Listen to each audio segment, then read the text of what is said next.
So you're freaking out, you feel like each day your hairline is creeping back further and further and you don't know what to do. Well, just sit back, relax, and listen, because I'm about to tell you. So hair loss can be caused by other things other than male pattern baldness, such as malnutrition, stress, and even medical conditions, but 95% of the time, hair loss in men is caused by, that's right, male pattern baldness, aka androgenic alopecia. So what causes this? It's a horrible thing, right?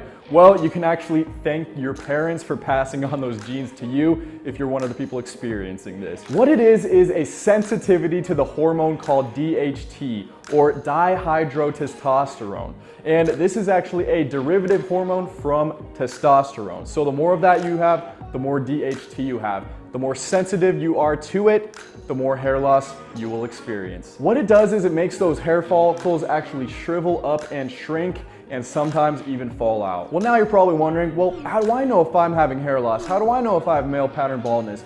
Well, there's 3 places for you to look. First is, you guessed it, the hairline. A nice strong hairline either forms a U shape over your forehead or a square shape. And if you're experiencing male pattern baldness, you'll probably have more of an M shape, where it is kind of creeping back here in the temple area. Now, in some cases, this can actually be your natural hairline, or maybe you're just having a very, very slow receding hairline, and that's why you might have that, but still your hairline is coming down quite far on your forehead. So those are just some things to consider, but you should compare your hairline to this Norwood scale here, and this will give you a good idea on what kind of receding hairline you may be experiencing. Next place to look is the crown of your skull. The crown is the very tippy top in the back of your head. The reason that you'll lose hair here is because there's a lot of androgen receptors back there. So that's probably one of the first areas you will see hair loss. Next place to look is, you know, in your surroundings, on your pillowcase, in the shower, if you have a lot of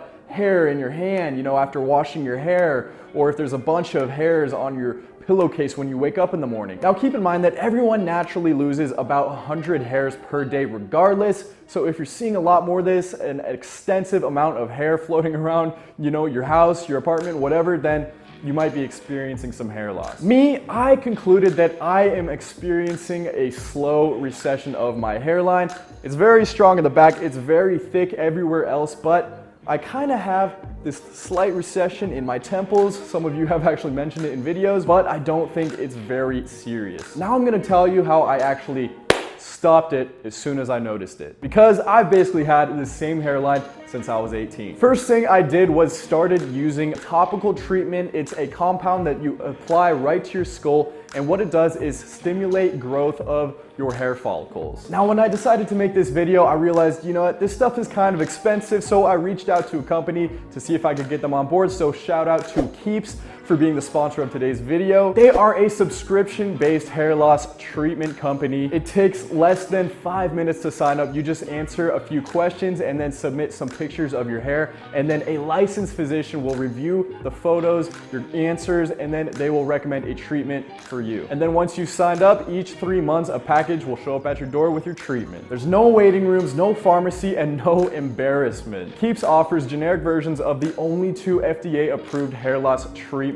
compounds, and depending on the treatment that's recommended to you, it can be $10 to $35 per month. It's up to 90% effective at reducing or stopping a receding hairline, and some men actually experience regrowth of the hair they've lost, and some men have actually gotten up to 20% of the hair that they already lost back. So this is something I highly recommend if you're experiencing those introductory stages of hair loss. I'll put the link in the description, go check them out, and you will actually get 1 month free. All right, some other things that I did is, one of them is I started taking vitamin B3 each day. This is a vitamin that actually nourishes and rehydrates your scalp, and it's proven to be even more effective than biotin, which I'm sure most of you guys have heard of. All right, and the other thing that I did that kind of seems silly at first, but it's massaging my scalp. What this does is reduce calcification of your scalp, as well as improving the circulation and the blood flow in your scalp so you can maximize your genetic hair potential. So I just do this for 3 to 5 minutes when I'm in the shower a few times a week. I just do it when I'm shampooing my hair so it doesn't look weird or